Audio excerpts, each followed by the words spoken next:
బాలీవుడ్ నటి బీజేపీ మండి ఎంపీ కంగనా రనౌత్ నటించిన ఎమర్జెన్సీ సినిమాపై తెలంగాణ డిప్యూటీ సీఎం బట్టి విక్రమార్క అభ్యంతరం వ్యక్తం చేశారు. 2025 జనవరిలో విడుదల కానున్న ఎమర్జెన్సీ సినిమా ద్వారా ఇందిరాగాంధీ చరిత్రను వక్రీకరించే ప్రయత్నం చేస్తున్నారని బట్టి విక్రమార్క విమర్శించారు. దేశ చరిత్రపై అవగాహన లేని వాళ్లు కావాలనే సినిమాలు చేస్తున్నారని బట్టి విక్రమార్క ఆగ్రహాన్ని వ్యక్తం చేశారు.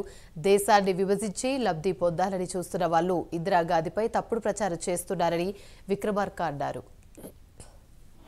దేశ సమగ్రత, దేశ సమైక్యత దాని గురించి అవగాహన లేనటువంటి వాళ్ళు, లేకపోతే దేశ భవిష్యత్తు గురించి, లేకపోతే దేశానికి సంబంధించినటువంటి గతం గురించి తెలియనటువంటి కొద్దిమంది కావాలని శ్రీమతి ఇందిరాగాంధీ గారి చరిత్రని ఒక్క మార్గంలో తీసుకొని పోయి తద్వారా లబ్ధి పొందాలని ప్రయత్నం చేస్తూ ఉన్నారు.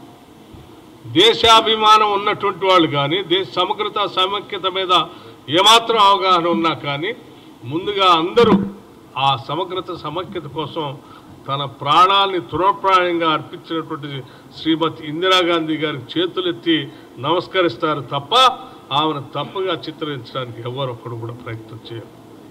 కేవలం దేశాన్ని అస్థిరపరచాలని, దేశాన్ని విభజించాలని, దేశంలో ఉన్న సమాజాన్ని అనేక రకాలుగా విభజించి అందులోంచి రాజకీయంగా లబ్ధి పొందాలనుకున్నటువంటి వాళ్ళు మాత్రమే శ్రీమతి ఇందిరాగాంధీ గారి గురించి తప్పుగా చెప్పడం కోసం ప్రయత్నం చేస్తారు.